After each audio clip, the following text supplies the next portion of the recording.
Have you ever been fired from a set? Been told? Thankfully, no. Okay. Thankfully, I have not. Yeah. I have not really been fired from a set, but there have been sets that I have 100% wanted to walk out on. That, what do they call it? That somebody tries you, like they Right. tried me. Right. But because at the end Tell of the me. day, you have I to want be professional. the tea. The tea? Yes. It's here.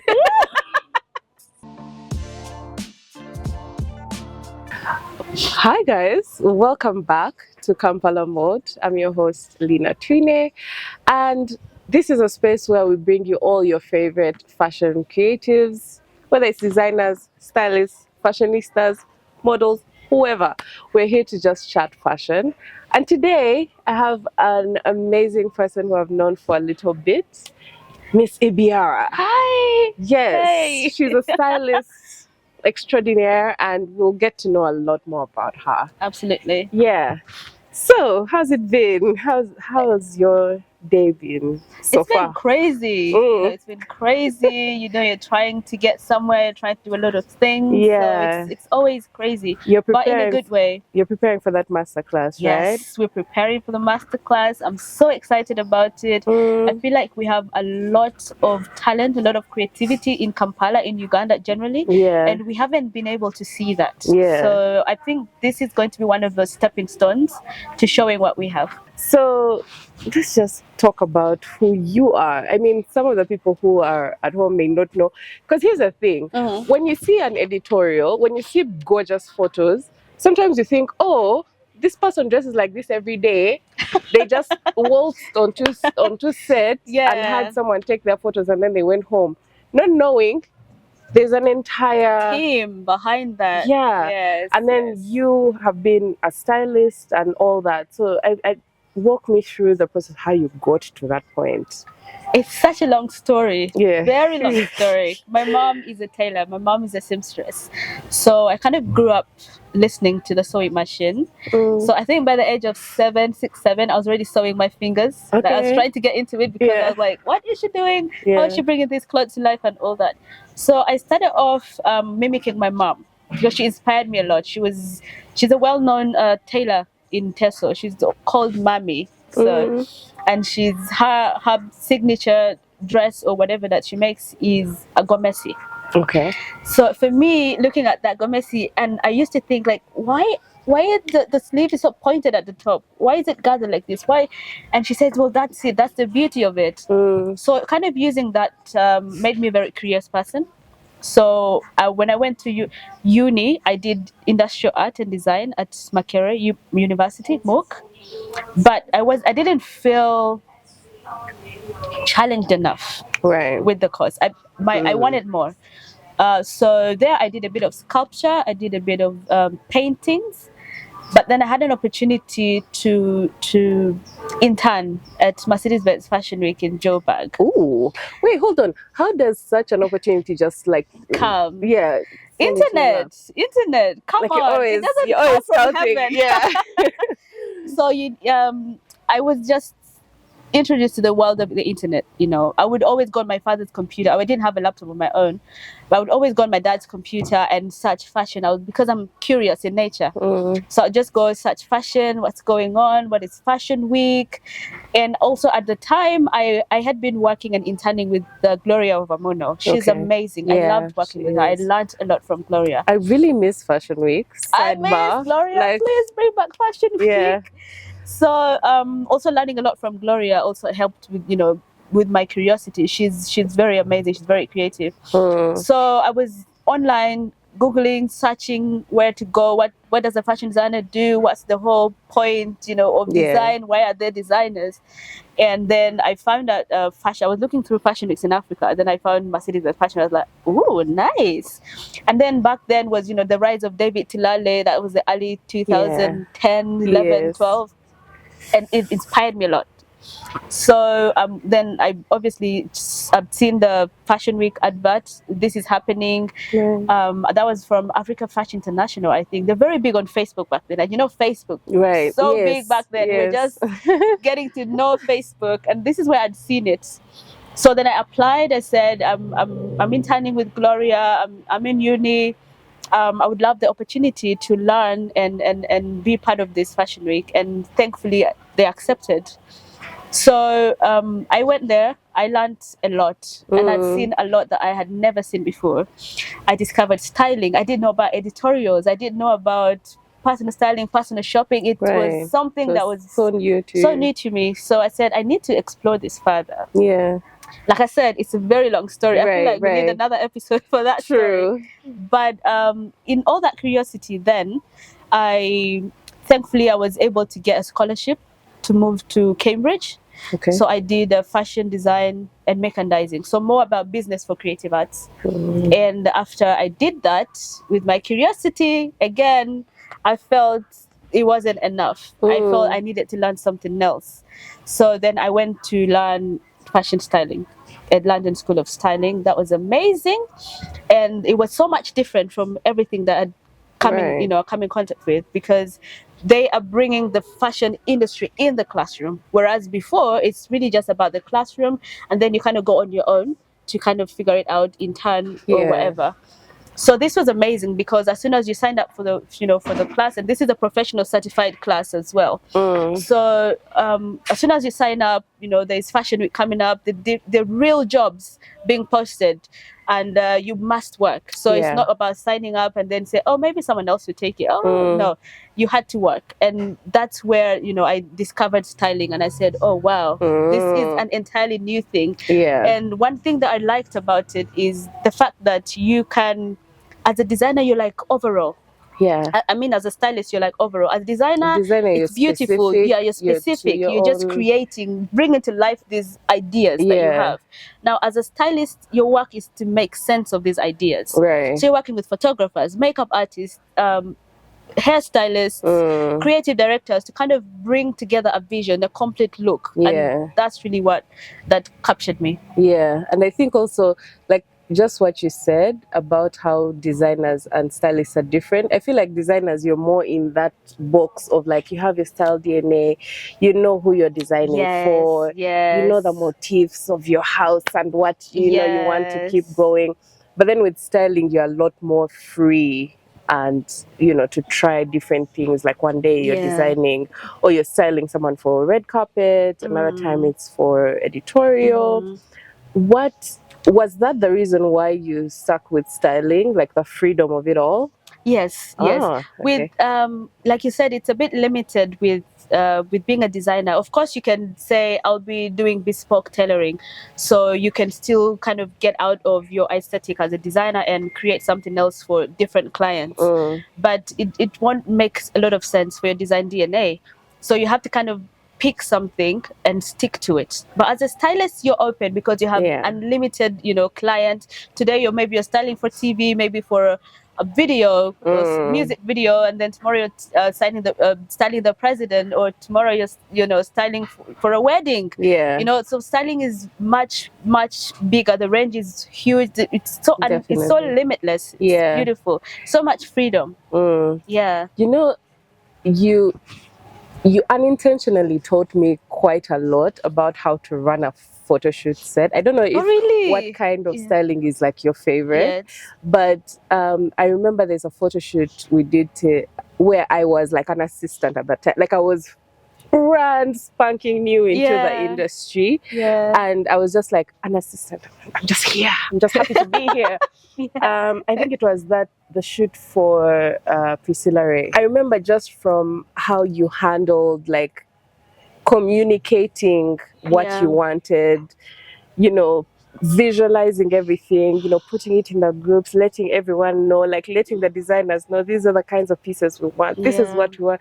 We need to do this for look to. And I was just like, oh, that's how it's done. Like I was observing, but like I was just like, okay, this is step 1, step 2, step 3, step 4. And even how like the shoot was executed, like I could see a clear difference between how that was done and how other shoots I had been assisting at were done. I don't know what you think makes like a seamless photo shoot or like an editorial, for example. Good question. Because one is communication. And it depends on whose shoot it is. So basically, mostly in editorials, it's always about the photographer. Us as stylists, we're not known really by name, like as a stylist, but most of the shoots are for photographers or for the magazine. So now your work as a stylist is to communicate the vision through the pictures, through the clothes. So communication is very important. Understanding the brief, the stylist brief, is that, you know, the communication that your client, I would say, because for that shoot of Priscilla Ray, the client was Satisfaction. So they wanted a variety. They wanted to reimagine Priscilla as before the fashion model that we knew. So also knowing that who is Priscilla now, what, you know, so it's also about understanding Priscilla. Who is she as a person? Because when you're trying to say something about a person, you don't want to put them in something that doesn't make them them. So it was also about understanding who is Priscilla, what does she like in terms of necklines, what does she like in terms of colors, you know, is she a vibrant person? So after you've communicated, you're communicating, remember, with the photographers, you're communicating with the creative director of the shoot, you're communicating with the makeup artist, hairstylist. It's the whole team. It makes a whole team. So once you've been able to communicate a vision, and everyone has really understood, everything else becomes really beautiful. But understanding who is wearing the clothes as well, because you want to kind of put the DNA of this person onto the clothes, so that if I'm wearing this, I feel comfortable, and that's me. Yes, because there are sometimes where you see someone wearing something and you're like, it's wearing you. You're like uncomfortable. Like, you can't breathe. You can't walk properly. We don't want that. So because styling is also about accentuating the body, but also being comfortable in whatever you're wearing. I love this. I use it a lot, that fashion knows no weather. I think we all know this. Fashion knows no weather. Like, I will wear the jacket, you know, on a very sunny day because that's the look I'm going for. But if that's comfort to me, then I can do it. But you need to understand, who are you styling? Are they comfortable? Can they move? Can they breathe? And if they're okay, they can breathe, it's okay. Throw them on whatever. What was the most challenging styling job that you've ever done? Without giving too much names, about names, or, you know, you can leave it was. I think everybody on this shoot will understand, kind of. I did a shoot after Kampala Fashion Week, where we did the designers. We're doing like a lookbook for Fashion Week. And the most challenging thing, generally, first of all, before I get into the story, the most challenging is a lot of people don't understand fashion stylists. They don't understand what we do. So they just think our work is to put things together. So if you as a designer come up with this look on the runway, and me as a stylist, I come and dress the model in the complete look as it is on the runway, that's not styling. So that's dressing. We call them dressers. So you've just dressed the look. So a lot of designers and, you know, a lot of people think that as fashion stylists, we're just dressers. So one of the challenges that I've really faced around is not only here in Uganda, but everywhere, is designers are not open to you interpreting their clothes in a different way. If the designer made that jacket with that pant, they want to see it with that pant. And yet me as a stylist, my work is to show the people that you can wear that jacket 5 different times and it still looks amazing. So that's one of the biggest challenges, without going into too much detail. When we did that shoot, it was crazy. You know, there was almost a fight coming up because one of the designers was not happy with how we had styled the clothes and the models. So she kept saying, take that off, and she was getting a bit aggressive with that. And I felt that was a bit unprofessional, but I wouldn't blame her, because as a designer also, there's a way that you designed. There's certain inspiration that you put, very attached, and they're attached to that, and then they, you know, they want it exactly as they imagined it. So that can be challenging sometimes. Have you ever been fired from a set, been told? Thankfully, no. Thankfully, I have not. I have not really been fired from a set, but there have been sets that I have 100% wanted to walk out on. That, you know, what do they call it? That somebody tries you, like they tried me. But because at the end of the day, you have to be professional. The tea? Yes. It's here.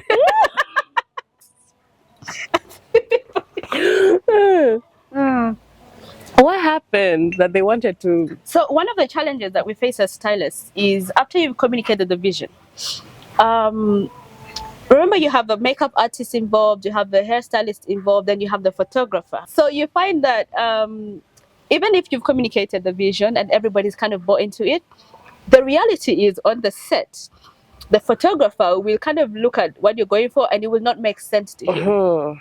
So he will say, no, I'm not shooting that. Right. But imagine a scenario where this is the brief that you've been given. Maybe we're doing a shoot for shoes, and you want to show this shoe in different variations of light, in different angles. So sometimes what we do, like you put the shoes up, you put the model to face down, and then the legs are kind of up in the air because they're rotating. We want to create this kind of 360 visual. Yeah. A photographer will be so stressed about this because he's maybe used to still photo shoots in the studio. A good little portrait or something. It's just a portrait, exactly. And then you're putting the model down. What are you doing? Right.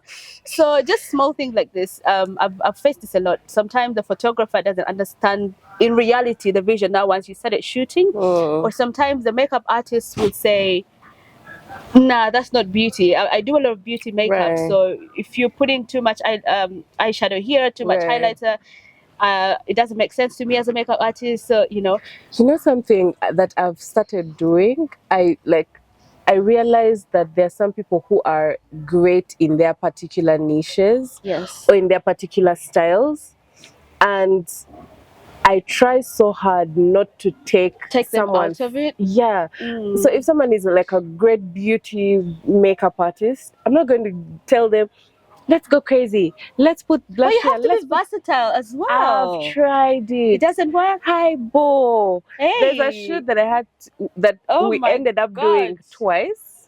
No. Not like twice in the same month, but like it came out, and then like a year later. No, a year later, I had like the same idea, but I gave it to a different makeup artist, and that makeup artist pulled it off. Oh, wow. But this one, it was like completely fish out of water moment, and it was just like, I shouldn't do this, because you may have like excited about a vision, but it's like, get a photographer who is also as weird as the vision that you want. Get someone, makeup artist or a designer who goes with that. Sometimes it's hard because that's the reality. Actually, that's what you should do, because when you have that, we call it a stylist brief. When you have a stylist brief, you want to try and get the photographer whose DNA matches what you're going for. But sometimes the reality is you will not find that. Of course, yeah. So or they're not available, or they don't want to. My problem is having creatives who do not want to think outside the box. Like, is that creativity? Right. No, it's not. Because as a creative, you have to be able to explore. You have to try different things, different avenues, different colors, different. At the end, it might make sense or it might not. But it's all about exploring that. And if you can't explore that, I do not think I will call you a creative.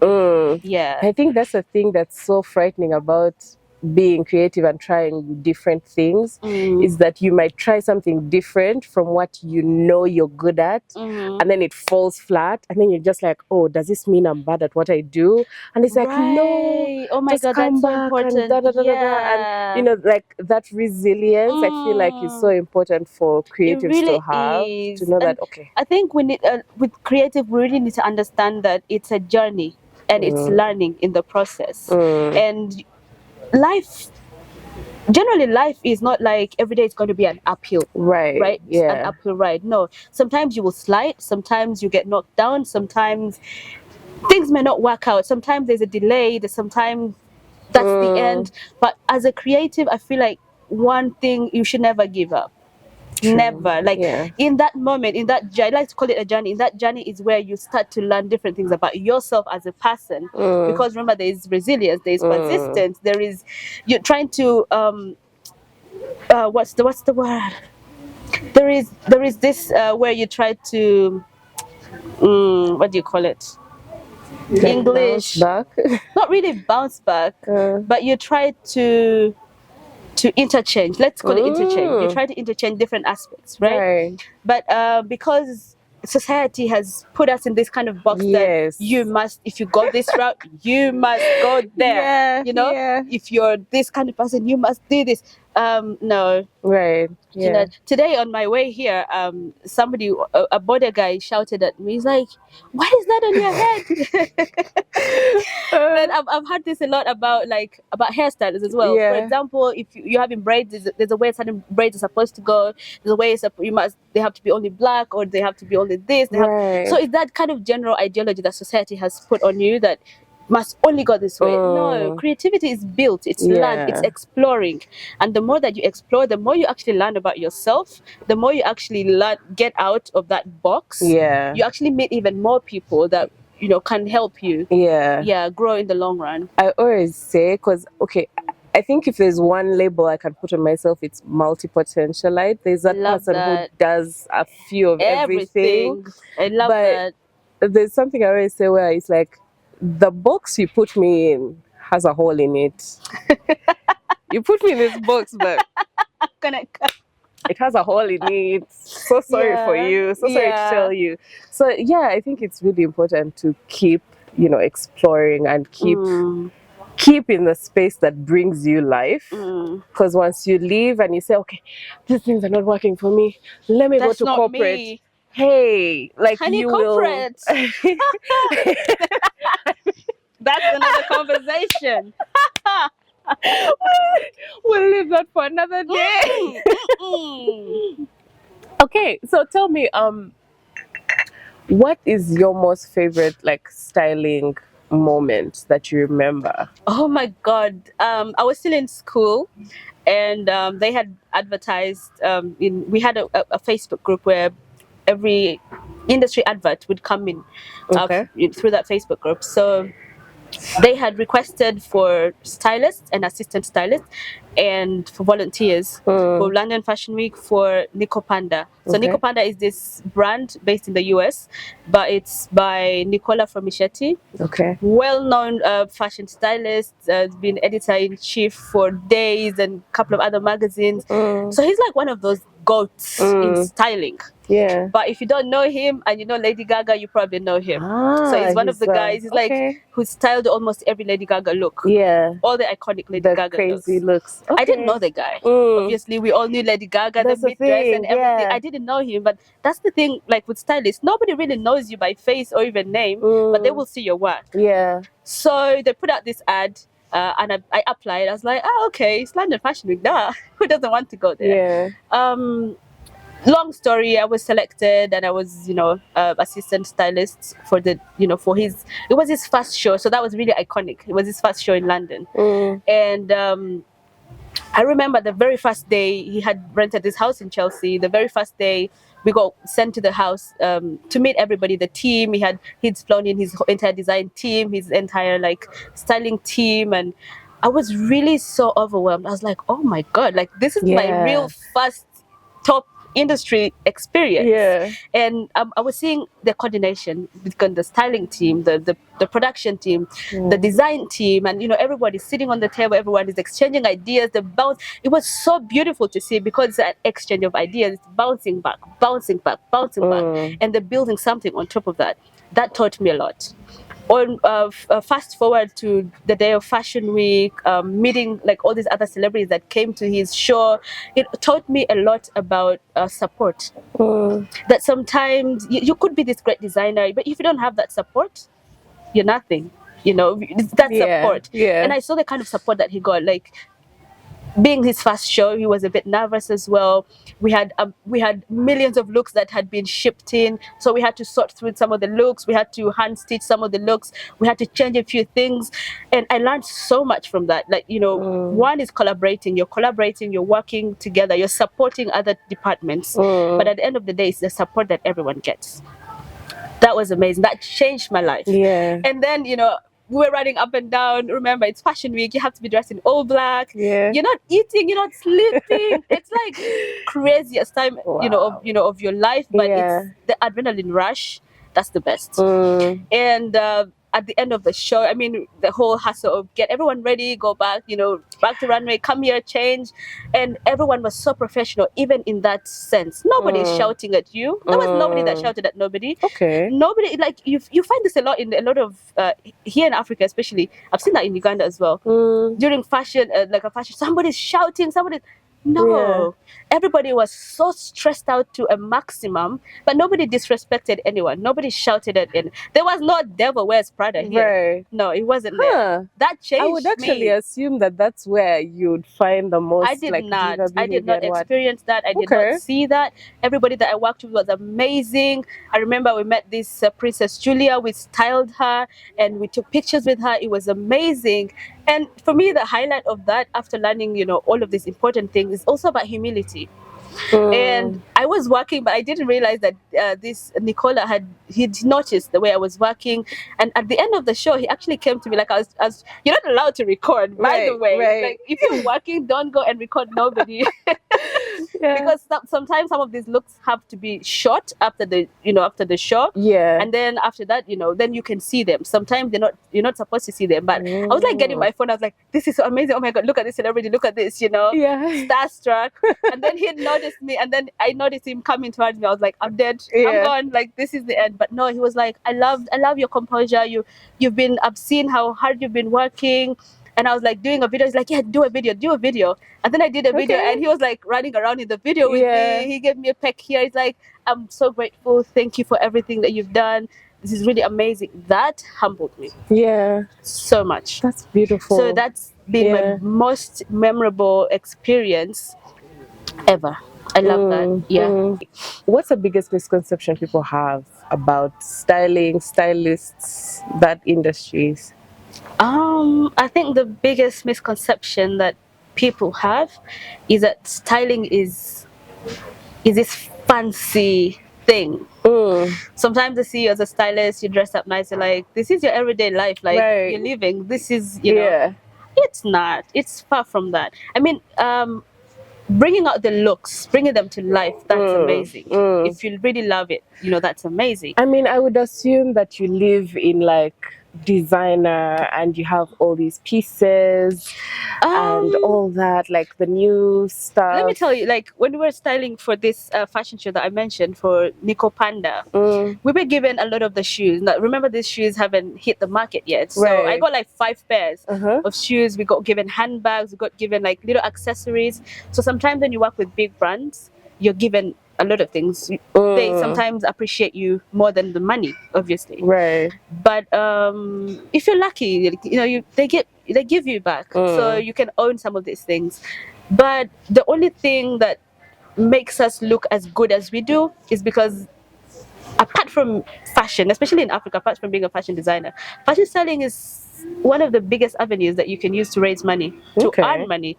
Stylists are paid internationally per day. The lowest you can get paid is around 1.2 million per day. That's around 250 pounds, around $260 per day. If you're like really entry and have no idea, it could be like $200 per day. That's like someone's underpaying you. But stylists are really overpaid. Not overpaid, but we're paid enough. Because the work that we do, it's not fancy. Like, we look homeless 24/7. Like, you're not seeing this makeup. You're not seeing. Like, I mean, like trainers running up and down, because as a stylist, you're trying to put together a whole look. So you're running to different designers, different PR. Like, you're calling in. Do you have this? I need this for collection. Do you have this? Do you have that? So you're running to photographers. You're running. Life of a stylist is running. Like, we're running, sweaty. Full on cardio. Like, listen. I mean, if I see a stylist who is not in shape, I'm like, you're not working. There's something. You're not working. So they're too bougie that they only take Ubers. What? Honey. I mean, of course, you can take the Uber, but if you need to have that dress in 10 minutes, and you have to get it from downtown, you have to get it from Kololo, and you're shooting in Nambole, like, what Uber? What car? What's the biggest difference working as a stylist in Uganda versus the UK? The difference here is a lot of people haven't understood the stylist industry. A lot of people haven't, a lot of designers don't understand what we do as stylists as well. So even when you approach a designer and say, hey, I would love to, we call it pulling in, I'd love to pull in this from, you know, from this collection of yours, I think it would fit this brief for this person. They're like, who are you styling it for? Like, who is publishing it? Like, who's, you know, they don't understand, you know, that. So that is something I think we really need to work on. And this is why we have the masterclass. We want to tell the designers, the photographers, the models, and everyone else how this actually works and how we can all make money from it. Because at the end of the day, you have to make money out of this. Yeah. Is there a memorable moment styling in Uganda? Because you've told me a memorable one, styling with Nico Panda. But what about like a Ugandan? Even if it was a bit tough, even if it was good, memorable. All of them are memorable in one way. But you know, I really love the styling. I've done a lot of styling actually. Some of it has been published, some of it has not been published, and some of it has been personal styling, wardrobe styling. So because styling is so big, it's huge ranges. Sometimes as a personal stylist, you just changing someone's wardrobe. Maybe somebody has just lost weight, they don't understand their body, they don't know how to dress, so you kind of come in and help them. And that's what I've enjoyed the most. So most of the clients that have called me for personal styling have been amazing. They're able to learn, they're able to take risks, step out of their comfort zone and reinvent themselves in a way. But however, I've loved, I cannot emphasize this, working with Satisfaction and working with Banji. And it's not because we have a gun to your head. It's not like say nice things. No. I love working with Satisfaction, and why? It's not biased at all, because Satisfaction is, I feel like Satisfaction always evolving, that's one, but they're very open. So they're open to trying out new things, they're open to literally everything. They're not telling you, we need you to style this shoot, but this is exactly what we want, and don't, you know, they will give you like, this is the brief, this is what we're styling, it's what we're looking for, and they're happy to think outside the box. I love that, because as a stylist, that's what you need. Because sometimes that dress will not, that color will be off for the set, doesn't match the background if you're shooting something, and then you have to change it. And then sometimes a lot of post-production, you're changing in things, you're putting in new things. So I've really loved that. And also working with Banji as a photographer. He's an amazing photographer. I love him. He has this visions that amazing, that I really resonate with. So without going into too much detail, I think those are the two people I've loved working with. I've also enjoyed working with Julio for one reason, that I feel like I stress people a lot on set as photographers. You know, I know I do. Because I'm such a perfectionist that if that glass has to stand a certain way, it must. So I will enter the set, I will keep jumping in and fixing this, I'll keep jumping in, and sometimes it's so stressful, but Julio always just lets me. It's like, that's your shoot, that's how you want it to be. He'll just step back and like, okay, fix it, and then 2 minutes and I'm like, hold on, like this is wrong, hold on. So I really like that, because at the end of the day, you need that dress a certain way, especially like we said earlier on, designers want their dresses a certain way, their clothes a certain way. Even if somebody's standing, even if it's like this round flowy dress, it doesn't have to be all over the place. It has to be flowy to a certain extent. So you have to keep that in mind. So if you're able to produce it that way, that's really amazing. So Satisfaction, Julio, and Iguana. Kampala, not Iguana Kampala, that's his brand. The brand, but Banji, it's really been amazing working with that. Okay, I mean, still on people you like to work with, let's talk about like some of the fashionistas you love to like see, whose style you think is amazing, whose work you think is amazing. Tell me some of those. I feel like there are a lot of people. Why? Because Uganda has a lot of, I say this everywhere I go, to everybody that I meet, we have a lot of talent, we have a lot of creativity, and sometimes it's not well shown, it's not advertised, it's not exposed. A lot of them, I don't think a lot of people know them. It's like some brands that I've seen on Instagram that I don't even remember, but I will mention. I'll have to go back and check, and then you can mention them. But I love there's a lady called Susan Mutesi. Susan, She's amazing. Yeah. She's on all red carpets. I'm not sure exactly who she is, but I'm she's sure an actor. I think so. And I think she was on the Challenge, Australia or somewhere. We have to check that. Definitely. But she's amazing. Why? She's a risk taker. Yes. You know, I've seen her like in almost like a towel, like kind of like a blanket. I've seen her like in awkward socks. I've seen her in plaid. I've seen her in everything, and she makes everything look amazing. The layering and it's so original. It's really amazing. I love her. But I feel like there's somebody that we need to talk about that people might have forgotten. That is Emulsa. Yes, Emulsa. Absolutely. I feel like Emulsa, even before he left, he's not in Uganda now, but even before he left, he's so I knew him bold. personally. Yeah. But he's so bold. He's such a risk taker, and this is fashion. Yeah. Fashion is not comfortable. Right. You know, and he's always willing to go the extra mile. Definitely. And he doesn't care who is going to say what, how he's going to look. Yeah. If that's the look he's envisioned, he's going to bring it to life. I love that. Yeah. I really love my goodness, I don't know what people go through to get. Is it an 8-pack? A 6? It's chiseled to the gods. It's like perfect. Yeah.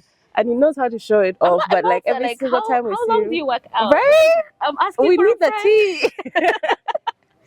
Yeah. For real. Yeah, he's one of those amazing people. You've worked with him before. I've worked with him before. He's such a visionary. We were planning, also, come on. We were planning a lot of things, you know. We need to revive that. But we kind of sat down before. We had a lot of ideas that him and Sam, back then it was Sam DNA, they had, I'm not sure if they're still working on something together behind the scenes, but they have such a distinctive chemistry working together. They are very they're so visionary. And we kind of sat down and we're trying to create and come up with something. Hopefully we can still work that out.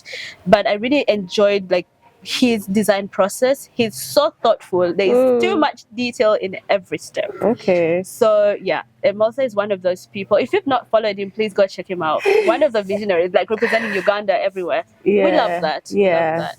I also love So Bantu.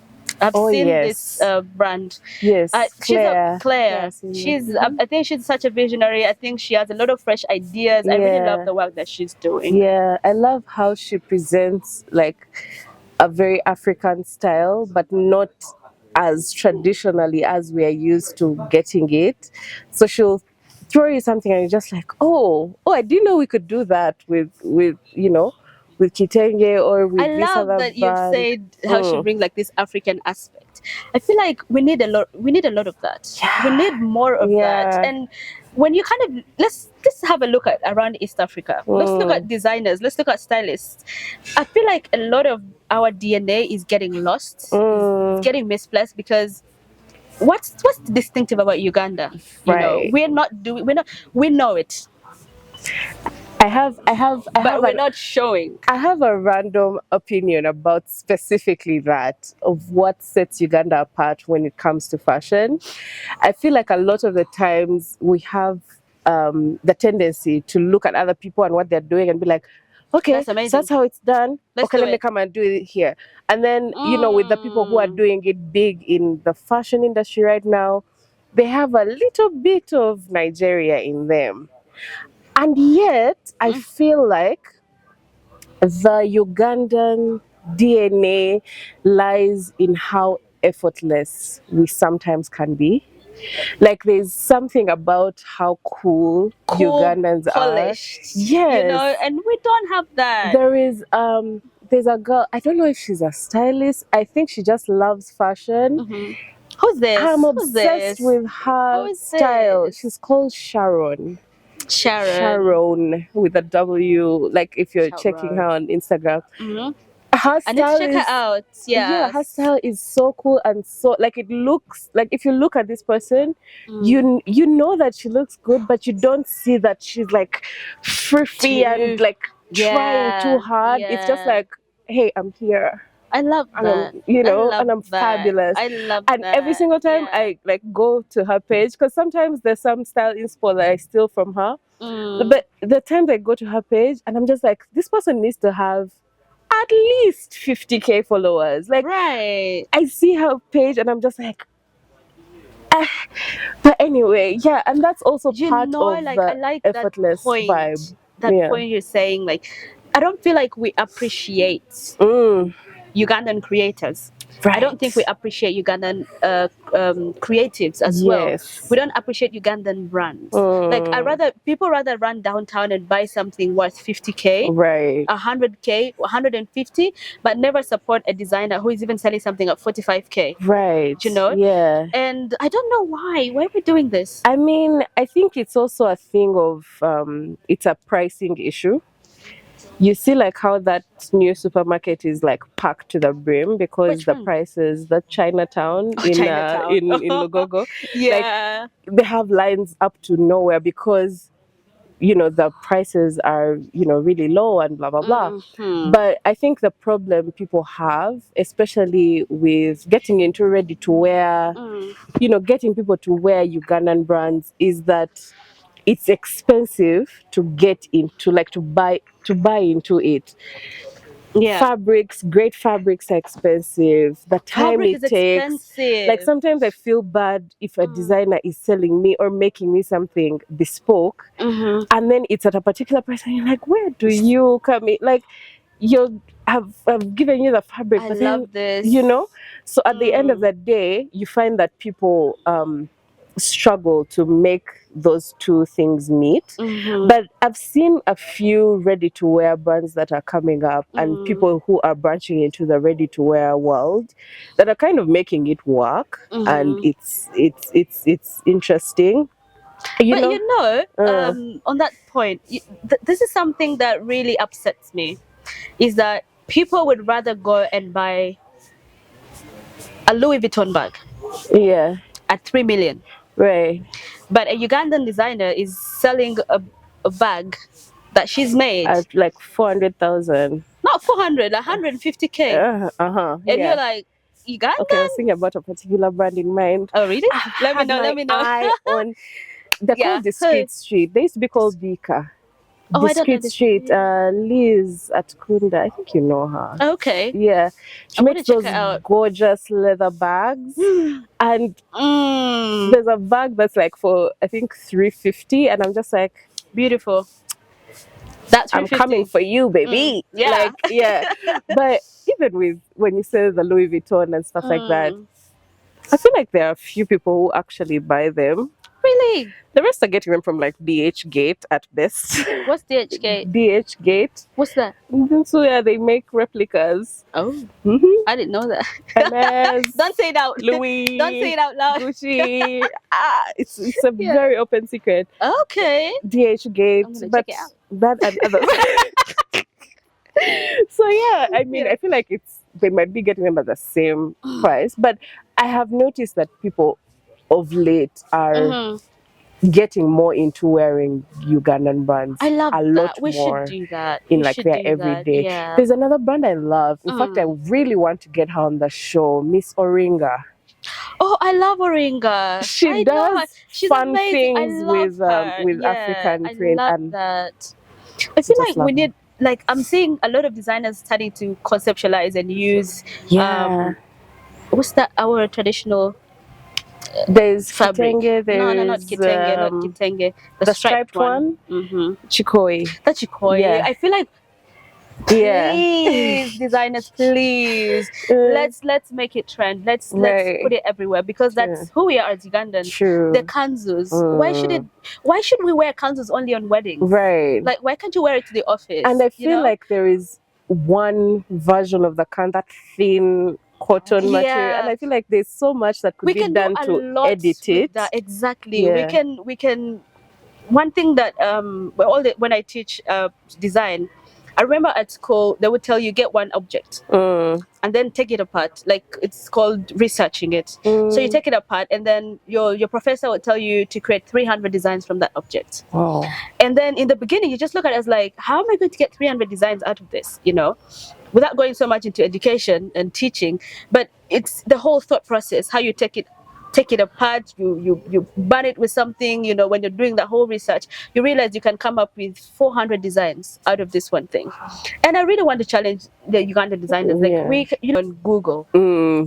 Right. You know, without looking at lean word this. So I need to make let me just change the color, or let me just change the neckline. I feel like there's so much that we can do with this, and that can be our identity. That could be our DNA as Kampala. I feel like Uganda. I feel like we need to force it down everybody's throat. We're really look at Abbas Kajuka. I love Abbas. I love his thought process. He's a trailblazer. And every time I see him on an international show somewhere, and he's bringing Uganda there, and he's never shy to talk about it. I love that. And I feel like we need more of that. If we could put more of that into our designs and our talks, I feel like we could raise Uganda to a bigger level than it is. Yeah. Okay. I think let's talk about a few more designers who are not necessarily Ugandan. Okay. There's something I've been wanting to talk about. Who? You know this new off-white collection that just came out? You saw the red carpet, Ibiara. I love Ibiara. Oh my goodness. So revolutionary. I love him. We were holding our breaths like when the New York Fashion Week timeline came out. We were holding our breaths, me and a friend of mine, two different people were just like, what's Off-White going to do? Right. Because they announced that this is the first time Ibiara is full-on creative director of because I remember he was styling a lot. Yeah. Yes, he was styling with Virgil. So the expectation would be that, it's going to be similar. So we're like, is it going to be similar? Is it going to be too different that people are going to be like, now you've made it a whole entire brand? Yeah. At some point we're worried, we're like, why don't they just leave Off-White alone and then start a whole new thing? But then his designs came down the runway. Obsessed. I love them. I love every piece. It's so different, but it still has Virgil's DNA imprinted. Look at those pockets. Yes. You know? Yeah. And I love that because I didn't know. I first found out about Ibiara from a British brand. It's a streetwear brand called A Cold War. I was kind of looking through what streetwear, because I was doing a shoot for streetwear, and then I came across this brand. I was like, oh, that's amazing. Oh, that's amazing. And I kind of who's the designer? So that's how I met Ibiara. So I kind of followed him for a while, and I loved his vision. But if you put his vision and Virgil's, these guys are completely different. Yeah. But seeing this collection, I was also like, let's see what he does, because he's different. I love this collection. He's so kept sexy. that DNA. It was so who thought streetwear could be sexy? Right. Who thought streetwear could look so luxurious in that kind of way? There's that red piece that on Priscilla was wearing. I love it. And I was just like, oh my goodness, it's so, and the V thing that was going on the entire was amazing. The one that was going round. Yeah. Love. I absolutely was obsessed with it. I think he nailed it. I think he did an amazing job as his first, because he's been designing for a long time, but I think people started to get to know him through his styling work. Yeah. But I think, that's again why I always say people be a stylist, because a stylist is general. You're everywhere. You're overseeing every department in fashion. So as a successful stylist, you definitely know design. You know about design. You know about body proportion. If you see the body proportions, how everything has been accentuated, everything's nice. Yeah. Oh my god. Yeah. I think he's done an amazing job. I'm obsessed. Really obsessed with this collection. Gorgeous. Yes. Is there any fashion person whose closet you'd like to raid? Mariah Carey. Oh, girl. Girl, what? That's unexpected. Wow, okay. I was ready. You have to be the diva on the It's not even about being a diva. It's too much glitter. I'm not a glitter person. What I love about her closet is that it's a variety, right? But everything fits so perfectly. You could have that oversized t-shirt. Can you see Mariah t-shirt? Right. You would not turn it, but I promise you, if she had a t-shirt Like the it would fit work. would be amazing. And that's one thing I like about, the Okay. different pieces, but the fit is amazing. It's so Interesting. distinctive. Yeah. And the color is so distinctive. Yeah. The cuts, the neckline, so you like look at that piece and you're like, that's Mariah. I'm so That's what I surprised want. you'd say that, because when I think of Mariah Carey, I think more of the personality than the clothes, which means the clothes have done their job. Exactly. I love that. I love that, because a lot of times when you see somebody, who can we say? Do you remember we had a member of parliament? He was called Abiriga. Do you remember Abiriga? The one thing I liked about Abiriga was, if you know those yellow shirts that he was always wearing, you just knew that was him. Right. But then if you saw Abiriga with that yellow shirt, you like, think there's something wrong. Or without the car was yellow, like the little it was also car. I'm yellow. not sure what that car is.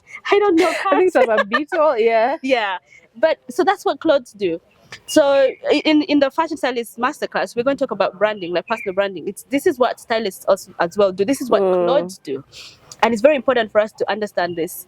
A cloth accentuates you, your body, by your image. So the way that the world perceives you will be through what you're wearing. But mentally, you will not think it's through the clothes. That's why sometimes when these celebrities walk out, they're going to grab a coffee for like, she looks homeless, she looks Right. It's because she's changed the clothes. It's really the clothing that's... So really, when you talk about clothing, it's beautiful. But I want to live in that closet. Like, Mariah, adopt me. Please. Wow. That closet, beautiful. The shoes. That's interesting. I'm a shoes girl. Of course the shoes. Love. Of course the shoes. Obsessed. Yeah. Interesting. Okay. What closet would you rate? It's funny you ask. Tracy Ellis Ross. I love the Bottega bags. Oh, I love the pants. Yes. The bright, like, monochrome looks.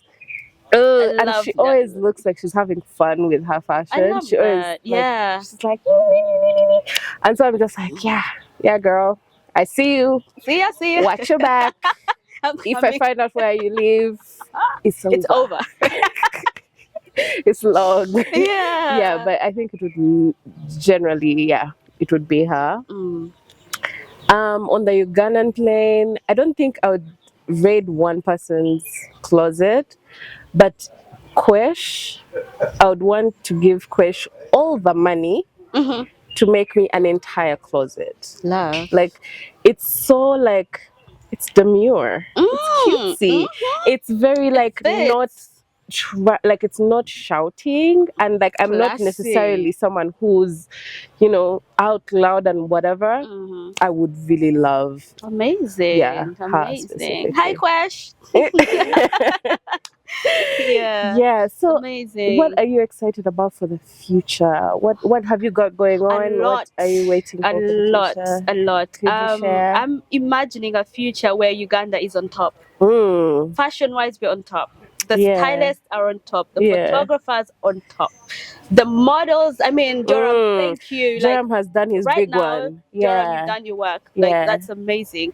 So Joram started it. We can take it up. You know, we can journalism. I'm looking at a future where Uganda is really on top. Everybody knows us for not only for the president, not only for the Karamojong. Do you know what? When I say president, I mean Idi Amin. Because a lot of times when I've interacted with people from different other countries, they know Uganda for Idi Amin. And now the other thing there's so much more to Uganda. And now the other thing that we are really popular for is Nyega Nyega. No. Put a pin in that. Oh, okay. But that meme of Simon Kagwanjala. Why are you gay? You are gay. And it's like, that's the thing that is like that.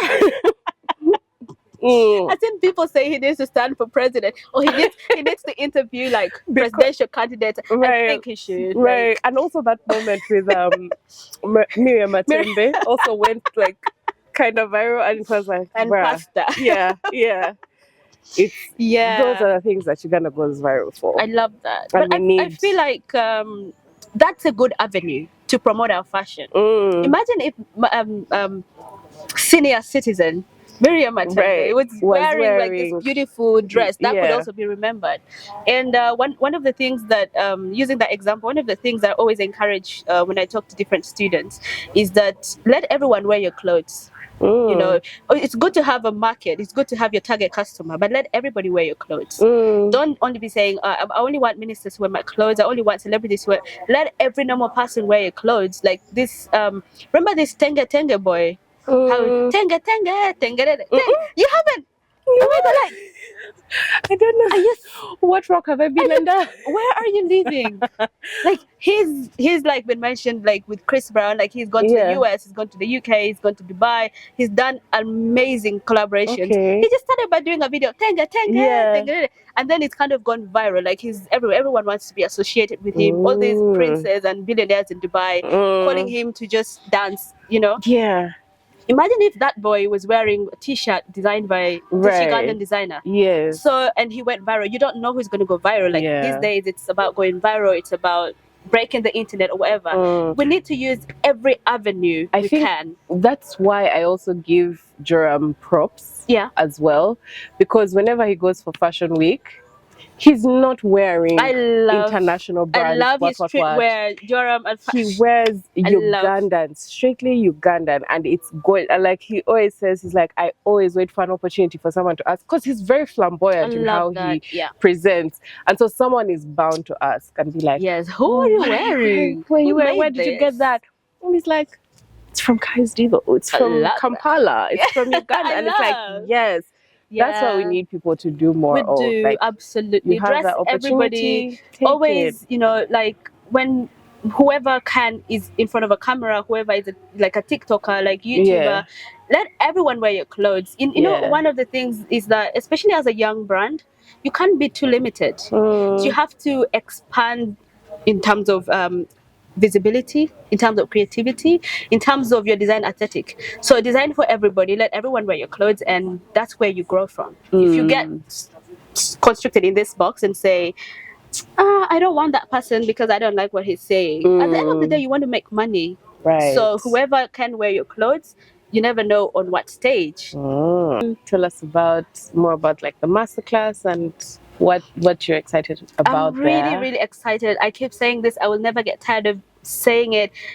All the tourists that come to Uganda, we have beautiful wildlife. Come here for safari, but also come here for the fashion.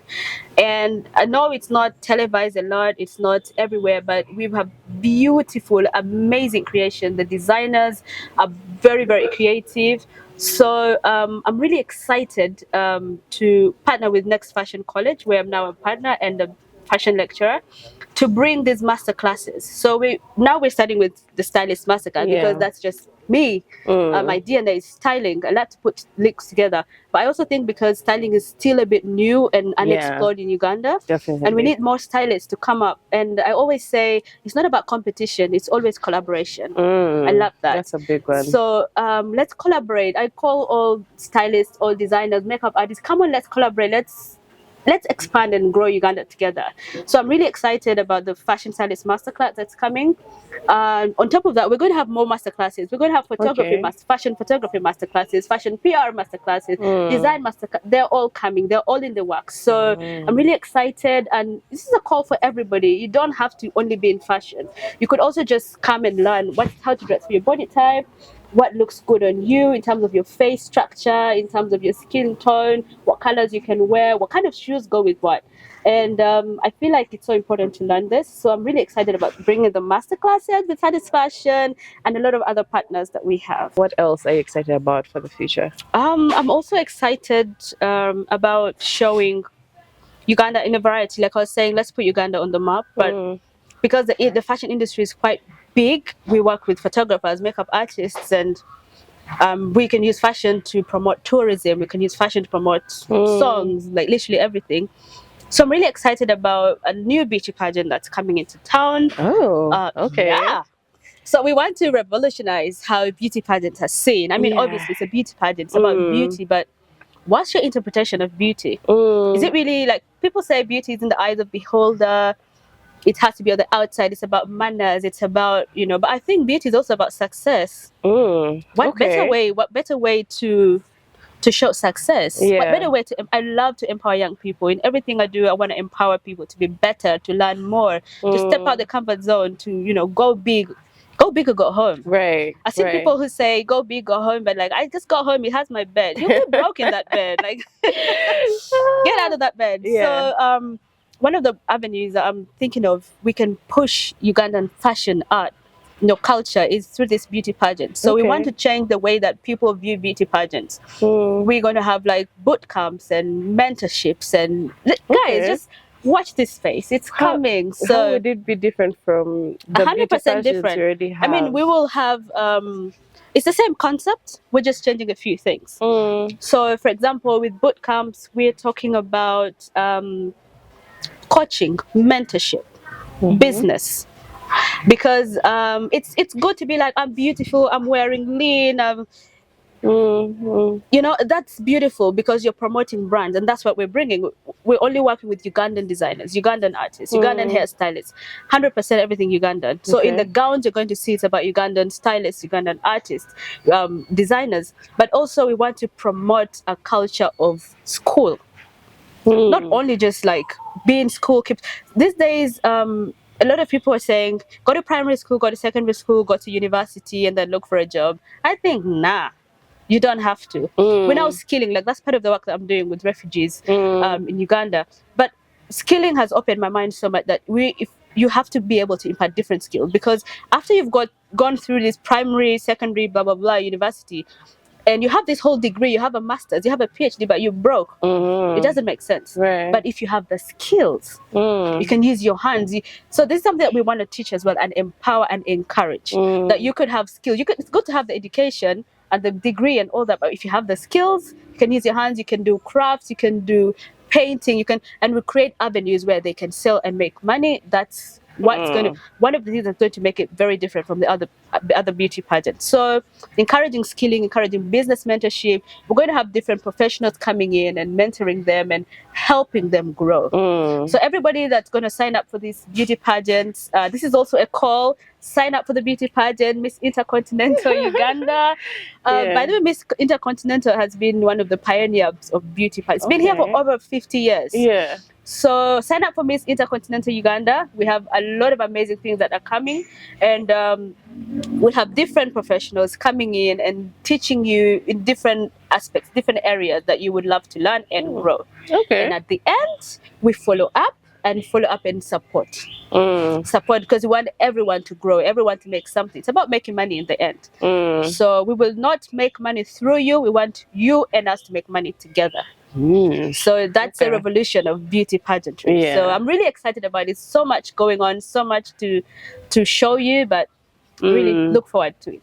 Okay, I'm curious to see how this will play out. Yes, everything's going to be 100% different, but still the same kind of prospect and concepts as well.